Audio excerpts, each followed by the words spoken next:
good teachers. So the first theory we're going to go over is I learned it from Duke Ronbalder of the mid-realm, and it's his cone theory on footwork. So if I can still you. So when fighting my opponent, it doesn't matter which foot I have forward, I want to keep him in between an imaginary cone in my feet. So if I drew a point and line from one toe to the other, I want him inside that at all times. The easiest way for me to defeat my opponent is to be outside of his cone with him inside my cone. It weakens the ability for him to turn his hips and generate power or get a better angle when he's throwing his shots. So if we're fighting, my goal is to get outside of his line, keep him inside my line so I can hit him. As he adjusts, I want to continue to adjust to keep that advantage as often as possible. So the Ron Balder cone. Some people fight deep right foot forward, but I still want him in that cone. So if I turn my hips for power, it transfers all the way through my opponent.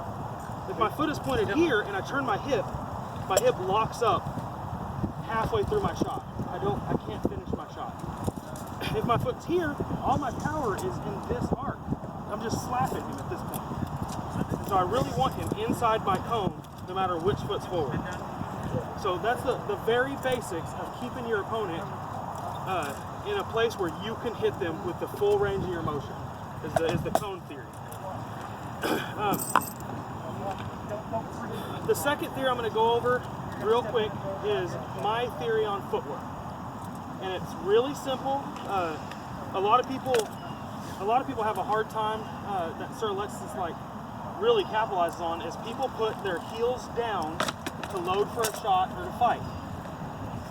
Planting your feet is the easiest way to die in a really good fight. Like, we want you to plant your feet, we want you to settle, we want you to stop moving. So all we're going to do is make sure we bend our knees slightly the whole fight, never stand too tall, and get on the balls of your feet. From here, when we advance, instead of walking, because walking is a good way just to get blasted in one leg or the other, on an advance or retreat, I push off whatever foot is back and then lift my front foot. And that's how I close in combat. If I go one direction or other, I'm going to push off my back foot, lift my other foot, whichever direction I'm going. And so it allows me to skirt in combat while keeping my opponent in the cone.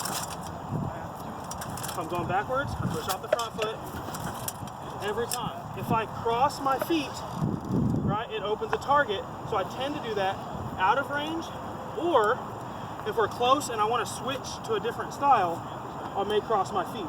But I try not to do it in plane. If he steps forward with that leg, I just throw. So the other deal is that what people aren't doing is people are just advancing and retreating. They're not really closing the gap in combat. They're not getting from out of range to in range fast enough. So we do the same movement where I push off whatever foot's back, but I push harder, and I want to, as soon as I land, I want to adjust into a stance. So I can close from here to in combat really quick with one motion, but then I have to adjust back into a stance. If I slowly meander into combat, he has all the time in the world to change what he's doing, his angle, to decide, I don't want to fight you, or just step deep into me. But if I close, he has that much time to change what he's doing and react. So I do like to actually close faster to try to get on top of some of these guys. Jason, would you say it's true that to be able to cover the range like that, you also need to either cover their sword with a cross or like have motion forward to cover yourself? So we'll go over the combat safety part in a minute. There's a lot of good point there. Because they will just hit you if you don't control their weapon. Oh, look, they're coming right at my sword. So, as far as the footwork's concerned and the cone's concerned, none of it matters unless you are in measure. Does anyone understand or not understand what measure is in a fight? Me explain it. Measure. If my opponent grabs his weapon, wherever it is, depending on which leg's forward, which I'll get whatever stance you like, feel better. I have to start outside of his range to hit me if he is able to do it in one motion. So a lot of times that's a step and a throw. So go your maximum range and touch it. So I want to start outside this range. If I start inside this gap, the fight has already started. The fight starts the second I enter that range. The fight doesn't start here, right? The second he enters the range, so this is edge of measure from you and him, the second he enters that range, I'm fighting. Because right now with one motion, he can touch me. Whatever time it takes for me to throw a shot, if I can do that in one motion, that's edge of measure. That's the in measure in a combat. So if he's using a spear or a glaive, that measure changes. I want to be outside of his maximum range in one motion before I start the fight.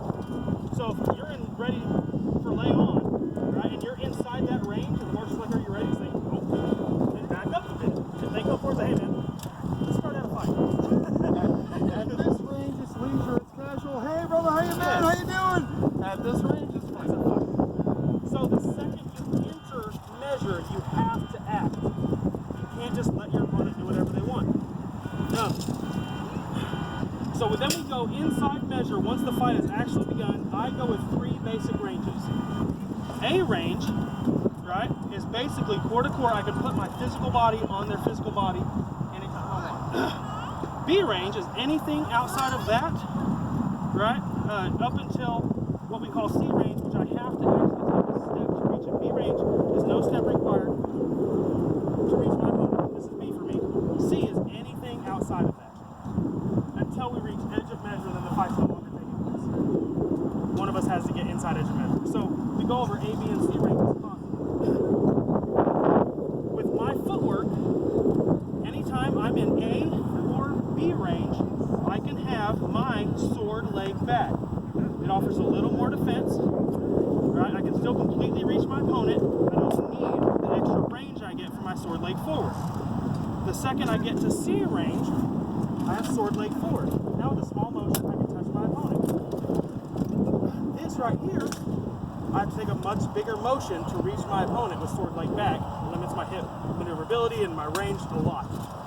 And so, a lot of guys get stuck in fighting one leg forward, one style. They get stuck with, this is how I fight, this is how I live, right? And so if I switch, now I outrange my opponent a dramatic amount. So like when he fights right leg back a lot, I will fight right leg forward a lot and stay at this range where I can reach him, and he has a hard time reaching me, trying to get a superior advantage on timing and range. So I think everyone should get comfortable fighting either leg forward. So that's the basic on our A, B, and C ranges. But the last thing that Duke Laughlin taught years ago, which is the circle theory on fighting, is the hip is one way to limit your range of motion. The shoulder is another way to limit your range of motion. So here, his range is longer, and if he stayed where his feet are, is here. The shoulder actually limits his range of motion across his own frame. And so if you draw a circle at his maximum range, it goes from wider to much shallower across his frame. So I can be, once again, in range of my opponent, where I can hit him with my right leg forward, and he has a hard time reaching me. If he even can kind of reach me, by stepping here, now he can't reach me, and I can still reach him. My range didn't change. His range changed a lot, fighting across his frame. So if you're going to be fighting single sword versus single sword, right hand fighter versus right hand fighter, as I act, stepping across his frame, I limit his mobility, stay on the same, he's hittable. I'm pretty safe.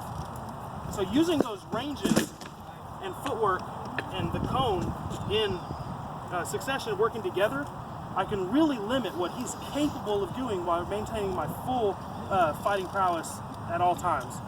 And so that's the main goal. I would rather beat him with footwork than sword work, because he may be faster or stronger than me by a lot. But if I can get outside of his combat ability, I can hit him good, and he's very limited.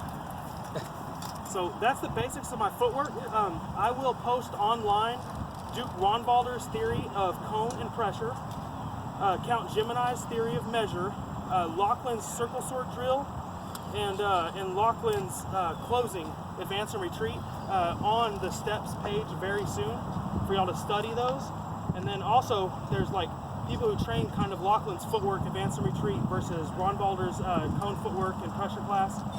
They train it differently in your area, and I'll make sure that you have those people to work with in your local practice, because everybody trains a little different. And also weapon style, shield style. There's a big affects difference. lot of what you do as Yes. well. So that's my basic on my footwork and range class. Anybody have any questions on that I can answer at all? Or thoughts? Okay, so we'll move on to something else. Where's John?